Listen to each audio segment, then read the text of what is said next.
Welcome to the Subjective Professor podcast, where we reject coercion and hypocrisy. It's Tuesday, August 4th, 2026, episode 564, and we're going to talk about the U.S. military. But before I do, just in case I didn't say anything last week, the U.S. bailed out Japan last week.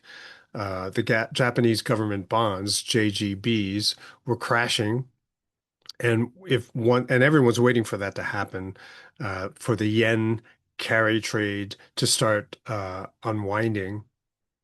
So a lot of people have been watching that. So it started last week, and so the United States bailed out the Bank of Japan. So this theme that I've been mentioning from every now and again, even that this war that we have with Iran is to cover up the fact that the that many of these major Western countries are going through a fiscal crisis, a sovereign debt crisis. And the only way they keep it going is by spending even more money. And so that's a theory. It seems legit to me. So the United States bailed out another country, an entire country. It's just almost insane to think about it, particularly a country as large and whose economy is as big as Japan's. Now, considering that the United States is printing dollars hand over fist for the two wars in Ukraine and in Iran, it just is this is crazy. Now, the focus of today's episode is a article from CNN, um, and the title is U.S. Military Asks Troops for Creative and Unconventional Ideas to Punish Iran.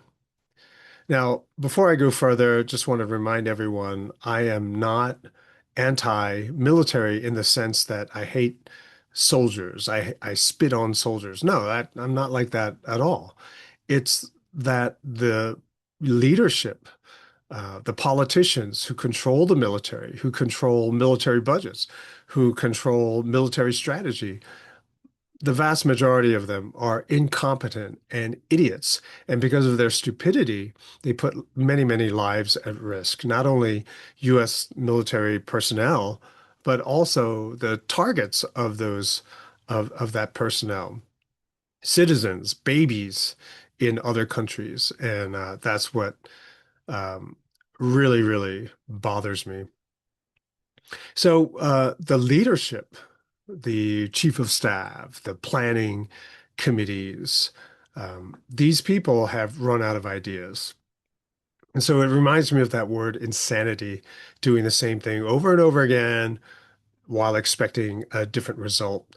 So the war right now, whether it's Ukraine, whether it's Iran, whether it's Africa, somewhere in Africa, the US uses the same strategy.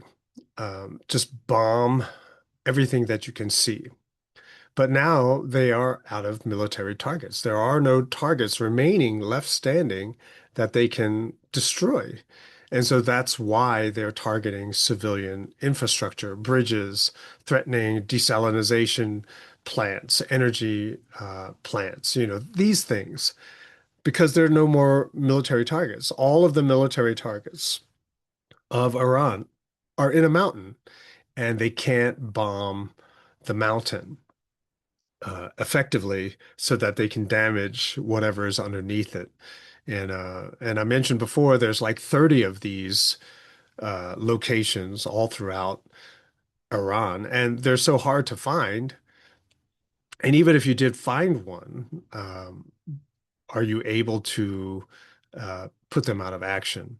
I mean, the best that the U.S. can do is block the entrance, but these are underground cities, basically, and they were constructed so whatever they use to make them will simply just be used to clear out the entrance. And, you can imagine that probably doesn't take that much time at all.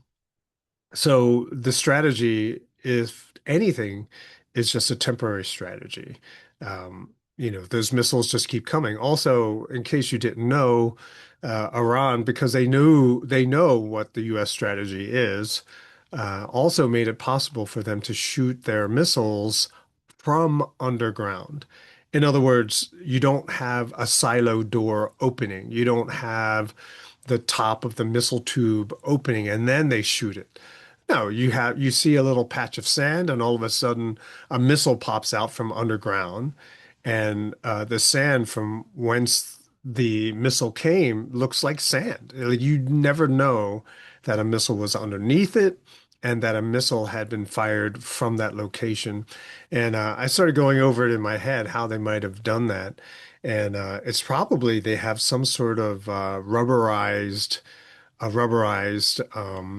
sort of surface so that when a missile goes through, the rubber just recloses. And so it just looks like sand on top. So anyway, it's the US doesn't have the tech to track and try to locate missile silos under sand. And I think if you're using satellite imagery, maybe things are too small to be able to find that stuff. Whatever the case might be, the US has difficulty trying to defeat the new Iranian defense structure. And so they need ideas. They're looking for new create, and I'm quoting from the article. We are looking for new, creative, unconventional ways to pressure and punish Iran. An officer in U.S. Central Command's intelligence branch wrote in a message sent Wednesday to a broad group of military analysts, according to a source familiar with the message. A second source also said that a senior U.S. military officer sent the message last week soliciting new ideas for how to deal with Iran. And so basically, the generals, they're supposed to have all the best ideas. That's why they're a general, have no ideas. And I could have told you that because they keep using the same strategy over and over again. They use the same strategy from last year. They've been using the same strategy in Ukraine, which was soundly defeated. And they've been using the same strategy for decades. So when you're uh, sort of brought up in a culture where you think, well, if it's not broken, don't fix it, after having that mentality for decades, sort of getting rid of creativity. I remember Colonel McGregor was saying how he um, basically wrote a paper saying, "Oh no, we can't do this. We have to do it this." And I remember they were doing a war game exercises, and he kept breaking the rules. He was like, "No, no, I'm supposed to do this, but why?" In wartime, no one's going to observe any rules. And he was revealing just how weak the strategy is and how vulnerable it is. He got basically fired. He was not promoted. So basically, you see people who do have ideas, who see what's going on, they are pushed out, and all you have are the politicians, the same political generals who all they do is know how to kiss up to their superiors to maintain the government contracts so that the same companies keep making all this money doing producing things that are obsolete, that no longer can be used. And so now here we are, where they're finally going to admit that maybe they have to do something different. Now, the idea of crowdsourcing ideas, and I think the article went on to say, it is a sign of limited and unpalatable options available to Trump. And as I just said, the only thing they can do is keep hitting the same targets over and over again for Trump to say, we obliterated it again. And we have to keep in mind that if Iran has been able to make 30 underground cities complete with all of the manufacturing, weapons manufacturing, everything that the military would need during a conflict against Israel and the United States, they've been preparing that. All of their factories, production, missile launchers, everything underground. I mean, you can imagine they've been preparing for a very, very long time. And of course, now the U.S., Trump and all of his corrupt generals have to try to play catch up And another thing too, let's just insert Israel in here. Um, I was always under the impression that they were really, really smart, but clearly they might be smart, but book smart, but they have absolutely no sense of creativity, because they don't have any ideas either, except to suggest to Trump uh, different targets like Pickaxe Mountain. Now, that's the story, and you can have your own subjective interpretation as you desire. But I like crowdsourcing. Crowdsourcing ideas is awesome because you are stuck in your subjectivity, but once you open yourself to other people's ideas, you open the door for a lot more subjectivities. And all of these different perspectives on the same phenomena, people are going to have different ideas, different suggestions, just different ways of overcoming or getting by this situation. And so now you can find the probability of finding a better option increases greatly. Everything should be crowdsourced. And in a way, they actually are. Each of us, as we live our lives, we are encountering problems, and then we're trying to figure out how to overcome those problems. A lot of people just sort of collapse in despair and wait for someone to save them, like the government, and clearly who have no new ideas. But some people in society, they have a natural disposition to come up with new ideas. And the internet makes available all of these ideas if you can search them, right? That's one reason why I'm doing this podcast. I don't really suggest concrete solutions. That's obviously not the way to go, but rather to provide the rationale, the framework out of which some people might be able to get better ideas. But then once someone finds a better idea, to realize that that is also just a temporary solution until someone comes up with something better. And the internet is great.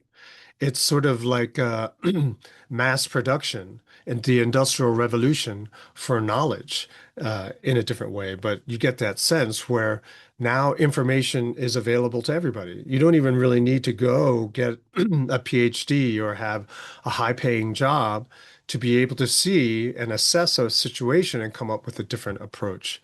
Now, competition fosters ideas out of a sense of need, not destruction. Right. So the problem right now, as we see, is that the U.S. CENTCOM, they want new innovative ideas, not for better outcomes, but for destruction, for more complete destruction. And all of this is it's a negative use of creativity. Creativity is meant to foster development, growth, um, value. But the U.S. is so twisted that they're trying to use this creativity for destruction. But competition, and it's artificial, right? Because the U.S. is artificially creating or trying to get or incentivize new ideas by using our money to pay us for better ideas. You see, that's what so so incredibly um, unproductive about this whole system is that they're going to compensate anyone who has a good idea with their own money, right? Because the military doesn't have its own money; it takes it from us in order to have a budget. Now, competition in the free market, though, it fosters truly good, productive ideas out of competition. And people are going to compete because they want to make more money. They want to produce more value. Now, the US military, also, their problem is that they should have at least done this crowdsourcing thing before the war. And I would even go so far as to say that if they did crowdsource ideas before the war, they would have concluded that, yeah, they shouldn't do the war. But here we are, right? Didn't do any thinking because in their arrogance, they thought the same strategy will work again. But they should have at least realized last year that strategy didn't work, as I said before. Um, And the strategy, basically, as a lot of these army guys are saying, is an Air Force approach, air power. If we just bomb really hard, then we'll win the war, right? And troops won't ever have to be used on land. And so we can save lots of lives, right? Because we're bombing from a position that people can't shoot.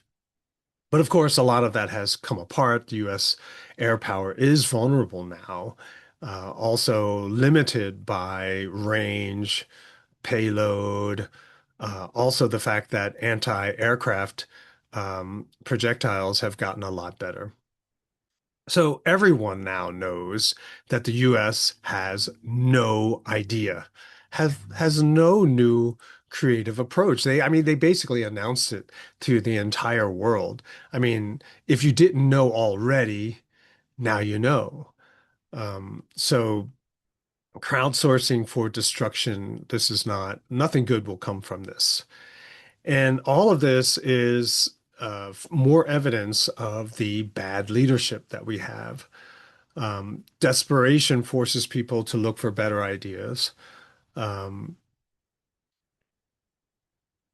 if you're on the defense, all you have to do is come up with a strategy to defeat the same thing that the US does, right? I mean, if someone's bullying you and they do the same thing over and over and over again, you just have to have a strategy to change how the story goes. And it usually catches them off guard and requires a little bit of time on their part to adapt. But by that time, see, now you're in the driver's seat. They have to react to how you are adapting your defense. So the United States is caught in their arrogance. And arrogance, as we all know, is narrow subjectivity. Narrow subjectivity means that you are ignorant of so many other options, technology, information, etc. So my concern, as I've been saying for over the last couple of episodes, is that we now have the kind of um, solidified leadership which is hard to change, but also which does not consider the lives, the value of lives, US lives, and the lives of the people they want to destroy. So this is a pretty depressing kind of situation, but there does seem to be a silver lining. I'm not the only one who sees just how bad this is. Now, I'm seeing it from my perspective, but imagine people who used to be on the inside watching all of this and just being so frustrated and living a life where you feel like you're banging your head against a brick wall. And of course, I'm talking about Marjorie Taylor Greene, Thomas Massey, and Tucker Carlson. They posted a picture where the three of them and a bunch of other people gathered for a meeting. And what was the caption, I think, under for Thomas Massey was pictures of the revolution will not be uploaded or something like that. I don't know. But they got together to try to think about options, including pushing a third party. And and I'm familiar with this effort. I started the first time I voted was for Ron Paul, and one of the things that he said was that he tried to run as a libertarian, but there are so many barriers, there are so many hurdles that you have to overcome just to get on the ballot. And so he changed his affiliation to Republican and went hardcore Republican, a little bit more extreme than Reagan, but that kind of line of thinking. So Republican, but more traditional, old school Republican. And he almost won. But then, because he almost won, it also brought out why it is so difficult to bring out a third political party. Um, first of all, there are many people trying to push a third party, not only the Libertarian Party, but the Green Party and all of these, the Communist Party. And it's difficult because of the way that the election structure is set up. Democrats and Republicans, see, people think that they're just political parties. They are not. They are also corporations. And they are given the ability to write election rules. And with power, they rig the system so that it's always going to be a Democrat or a Republican.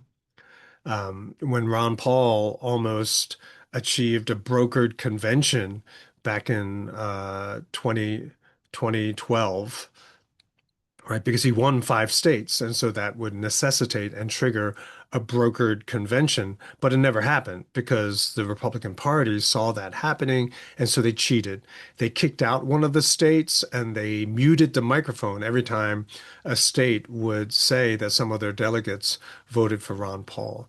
And so after that 2012 election, what they did was they passed even more rules to make it almost impossible to repeat what Ron Paul did in 2012. So outside of the system of this political two-party system is a huge variety of subjectivity. So this is another reason why it's difficult to get a third party going because everyone has their own agenda.